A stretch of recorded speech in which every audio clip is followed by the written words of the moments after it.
안녕하세요, 슈일입니다. 오늘은 NBA에서 역사를 뒤집은 사건들이라고 할 수 있죠. 싸움, 예, 싸움 구경 좋아하시죠, 모두들. 근데 보통 싸움들이 아니야. 자질구레한 펀치를 주고받은 게 아니라 사람의 인생, 팀의 운명을 바꿔버린, 리그의 흐름을 바꿔버린 그런 사건들 몇 개를 다뤄보려고 합니다. 우선 1977년 연말이에요. 11월인가 12월인가 그랬을 거예요. 레이커스랑 로켓츠랑 경기였는데 루디 톰자노비치라고 지금은 로켓츠의 전설적인 감독으로 유명하죠. 선수 시절 때 커밋 워싱턴이라는 레이커스의 파워포워드랑 부딪힌 경우가 있는데요. 정말 황당한 게 커밋 워싱턴을 포함해가지고 레이커스 선수들이랑 로켓 선수들 몇 명이서 이렇게 좀 밀고 치고 좀 이제 상황이 점점 더 분위기가 좀 더 텐스해지니까 선수들 몇 명 이렇게 말리려고 뛰어드는 건 이제 자연스러운 건데 루디 탐자나비치는 이렇게 뭐 그런 거친 선수가 아니어서 이렇게 말려보려고 커밋 워싱턴이랑도 적당히 친한 사이였고 그래서 말리려고 이렇게 달려오고 있는데 그걸 보더니 흥분해가지고 뭐 아니면 그냥 눈이 뒤집혔는지 갑자기 말리려 온 루디 탐자나비치한테 스트레이트를 날려가지고 바로 쓰러졌어요. 탐자나비치가. 근데 그 펀치가 달려오는 속도에서 주먹이 질주하는 상황이어가지고 엄청 제대로 적중했는지 아니면 임팩트가 예상치 않은 상태에서 맞은 펀치니까 더 그렇겠죠. 싸우러 간 게 아니었으니까. 루디 탐자노비치는 기절하고 스파이널 플루이드가 입에서 나올 정도로 완전 그러기 완전 그냥 블랙아웃 해버렸고 턱이 완전히 망가졌대요. 얼굴은 이렇게 빨갛게 부었었어요. 그때 사진을 보면은. 그래서 뭐 거의 뭐 한 시즌 거의 다 날렸다고 봐야겠죠. 루디 탐자노비치는.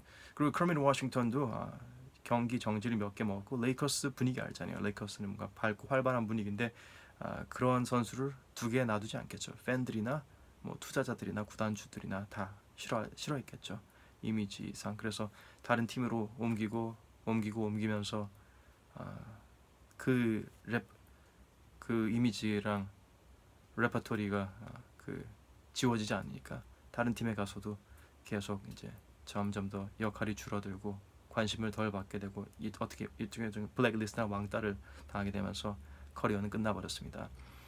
루디 탐자노비치는 그 충격 이후로 알코올 중독에 빠져가지고 이 트라우마가 너무 커가지고 선수 생활을 거의 좀 짧게 마감해 버렸습니다. 다행히 감독으로서 잘 복귀했지만 커밋 워싱턴 같은 경우는 이런저런 일을 하다가 자선 활동 같은 거, 자선 단체를 많이 세워서 좋은 일을 많이 하는 줄 알았는데 최근에 감옥으로 갔습니다. 그 자선 단체로 사기를 쳤더라고. 그 돈을 자기가 먹고 그렇게 됐습니다.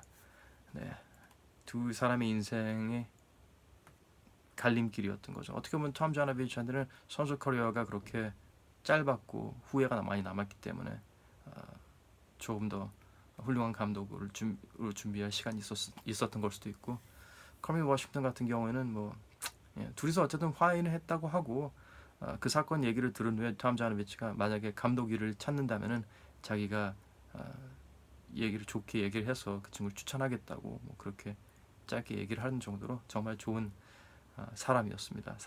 아직도 살아있으니까 우리 톰 자노비치. 97년도 연말로 가보겠습니다. 이 사건들이 항상 연말에 일어나요. 신기하게.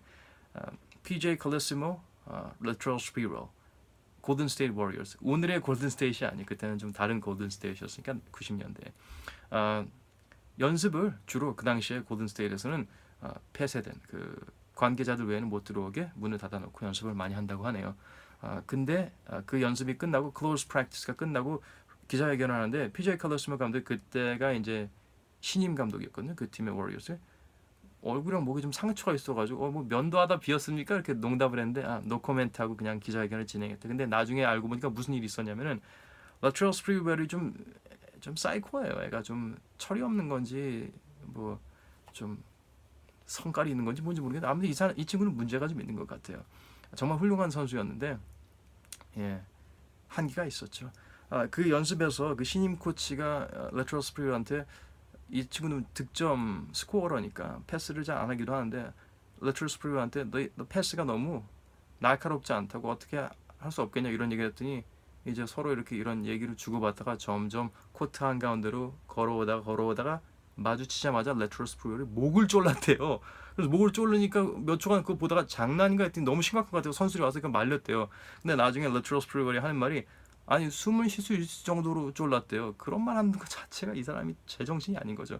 근데 거기서 끝난 게 아니라 그렇게 이제 뿔뿔 헤어졌으니까 뭐 연습 이제 거기서 이제 쪽 내고 서로 이제 가면 되는데 가다가 갑자기 달려와서 주먹을 바로 날렸대요. PJ 칼러스한테. 그 러트럴 스프리거 주먹 그 펀치에 대해서 다른 선수들이 얘기하기를 이게 복싱 매치였으면은 아주 고득점을 받을 만한 정확히 타겟을 타격한 파워 있는 펀치였다고 그 정도로 심각했다고 하더라고요. 아마도 PJ 칼러스메어도 뭐 한 덩치하고 선수 출신이니까 뭐 버틸 수 있었겠지만 만약에 일반인이었고 좀 작은 사람이었으면 정말 치명적일 수도 있었겠죠. 아무튼 이걸로 끝난 게 아니라 러트럴 스프리월이 되게 좀 문제가 있다고 생각되는 게 팀을 계속 옮기면서 발전이 없었고 이쪽은 가면서 별로 뭐 좀 문제가 많았던 것 같아요. 뭐 득점력은 있는데 그게 전부였고 그 득점력이 있는 선수는 이제 자기 그 환골 탈퇴를 계속 해야 되잖아요. 스피드나 탄력이 예전 같지 않으니까. 근데 그런 걸 잘 못한 것 같아요. 본능적인 선수였으니까. 그리고 옮길 때마다 돈을 더 달라고 했대요. 이제 선수가 이제 트레이드를 하면서 어느 정도 베테랑이 되고 노장이 되면은 페이컷을 당연히 받게 되고 그러잖아요. 이 친구가 그걸 받아들이지 못하는 거예요. 자기가 마지막에도 꽤 좋은 컨트랙을 받았는데 오퍼를 받았는데도 이 미치광이가 하는 말이 그 돈을 우리 가족 입에 풀칠도 못한다는 이런 미친 소리를 하면서 은퇴를 했습니다. 제정신이 아닌 거죠. 그리고 한 가지 또 레트로 스피리웰이 위험하고 좀 정신적으로 불안정한 사람이라고 느낀 건 94년 10월 달에 엄청난 그 애견가? 자기가 키우는 그 반려견을 엄청 좋아해요. 근데 그 반려견이 상당히 위험한 개였어요. 핏불 테리어인가 아니면 핏불인데 이 개들은 무조건 공격용이에요. 애완용은 아니에요. 그래서 이제 키우는 주인이 되게 조심하고 신경을 써야 되거든요. 근데 아마 뭐 이 선수 생각상 막 지냈겠죠. 뭐 자기 원하는 대로 그냥 대충 지내면서 그래서 딸을 공격해가지고 딸이 귀가 하나 없어질 정도로 이렇게 물어뜯기고 진짜 생명의 위협, 진짜 죽을 수 있는 상황이었대요. 그 개가 공격을 해가지고 그렇게 개를 공격성이 있게 잘못 키웠으면은 올바른 거는 이제 그 개를 이제 뭐 없애는 게 올바른 행동이라고 많은 사람들이 생각했죠. 왜냐하면 이제 사람을 공격하는 그 성향을 갖게 잘못 훈련받고 잘못 이렇게 자랐으니까. 아니면 뭐 투견으로 다른 데다가 보내든가. 근데 뭐 그럴 수는 없겠죠. 근데 레트로 스프리얼이 우리 개 잘못 아니라고 개를 이렇게 대변하면서 그 개를 계속 키웠대요. 딸이 뭐 죽든 말든 상관없다는 거죠.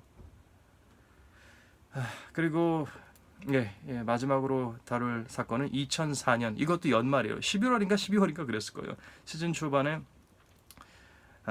Malice at the Palace라는 쿨한 이름까지죠. Palace는 Palace at Auburn Hills라고 디트로이트 피스턴스의 당시 홈코트였고 2004년에 디트로이트가 정말 언더독으로서 2004년에 올스타 팀인 레이커스를 제압하고 챔피언을 먹었죠. 그런 멋진 팀이었는데 레귤러 시즌 게임에서 인디애나 페이서스도 꽤 센 팀이었거든요. 인디애나 페이서스도 결승에 가면은 충분히 위협적인 팀인데 이때 또 라인업이 되게 괜찮았어요. 근데 경기 종료 45초로 남겼고 이건 레귤러 시즌 게임이에요. 경기 시즌 초반이고 그리고 인디애나 페이스가 뭐 꽤 큰 점수를 이기고 끝났으니까 디트로이트 피스턴스에서 누가 오픈 레이업을 하는 거는 그냥 가만히 놔두는 게 정상인데 론 아르테스트가 좀 독특한 사람이거든요. 뭐 승부욕이 지나친 건지 그거를 또 거칠게 파울해가지고 넘어뜨린 거예요. 벤 워더스가 레이업을 하는데 벤 워더스는 그리고 수비 전문 선수여가지고 뭐 득점 같은 거 거의 안 하는 선수거든요. 그래서 더 열받았겠죠. 그래서 둘이서 좀 으르렁대다가 좀 싸울 것 같으니까는 다른 선수도 와가지고 막 옷자락 잡고 막 늘어나고 막 그러는데 거기서 론 아르테스가 쏙 빠져나오더니 스코어 테이블 있잖아요. 스코어 테이블 갔는데 갑자기 누워버린 거예요. 등을 깔고. 그러니까 보는 관객들이랑 선수는 얼마나 더 열받겠어요. 조롱하는 것 같고 그래가지고 객석에서 누가 음료수를 던져가지고 명중했어요. 근데 바로 거기 달려가지고 그 음료수 던진 사람을 패려고 하는데 바로 팼는데 그 맞는 사람은 이랬어요. 옆에 있는 사람이라고. 어쨌든 뭐 그렇게 됐고 뭐 나중에는 화해하고 뭐 연락도 하고 잘 지낸다고 하더라고요. 그 사람은. 근데 아무튼 그렇게 돼가지고 관객들이 가만히 있겠어요. 열받아가지고 이 미친놈이라고 막 물건 던지고 다른 선수도 다 타겟이 돼버리고 개판이 났는데 거기서 선수를 또 다시 또 싸우기 시작하고 근데 그걸 이제 경비원들이 와가지고 말리고 이제 에스코트가 나갔는데 에스코트 나가면서도 계속 뭐 던지고 맞고 그랬었어요. 이 결과 근데 여기서 론 아테스가 왜 누웠는지 이유를 알아야 되는데 론 아테스가 되게 어떻게 보면 되게 순수한 사람이에요. 전공도 수학이고 논리적이면서도 자기만의 특이한 사고가 있는 선수였어요. 인터뷰한 거에서 재밌는 게 론 아테스가 나중에 레이커스에서 코비랑 같은 팀을 하면서 이런 얘기를 했어요. 내가 하는 거는 일어나면은 패스트 코비, 벤치 앉아서 패스트 코비, 공 받으면 패스트 코비, 점심 도시락 받으면 그것도 패스트 코비, 뭐 무조건 패스트 코비가 내 직업이다. 이런 식으로 자기 스스로 농담을 하면서 팀의 승리를 위해서 기여하는 그런 귀여운 선수인데 이름도 월드 피스로 바꿨잖아요. 한테는 자기가 한 골 넣을 때마다 월드 피스라는 단어를 외치게 하겠다고. 그런 사람인데 이런 단순한 사람이고 특이한 사람이어서 그런지 그때도 이제 좀 정신과 도움을 많이 받고 있었어요. 상담을 받고 뭐 분노 조절 그런 걸 하고 있었는데 거기서 론 뭐 문제가 있으면은 우선 잠깐 누워서 생각을 해봐라 그래가지고 그걸 기억하고서는 론 아테스가 스크롤 테이블을 보여가지고 거기 가서 이렇게 누워서 테라피스트 그 상담사의 말을 실천한 거였죠. 그리고 그 음료수를 던진 친구도 그냥 별 생각 없이 보고 있다가 그 옆에 있는 애가 야 너 저기 쟤 맞출 수 있을 것 같아? 못 맞출 거라고 뭐 내기하자고 해가지고 맞출 수 있을 거 가지고 던져가지고 딱 맞춘 거예요. 근데 그 던져가지고 맞춘 애는 이렇게 막 자기가 안 했다고 얘가 시켜서 했다 뭐 이런 식으로 하고 있다가 맞은 거예요. 아니면은 시킨 애가 가만히 앉아 있고 던진 애가 나간 건지 모르겠는데 아무튼 어쨌든 이러다가 맞았어요.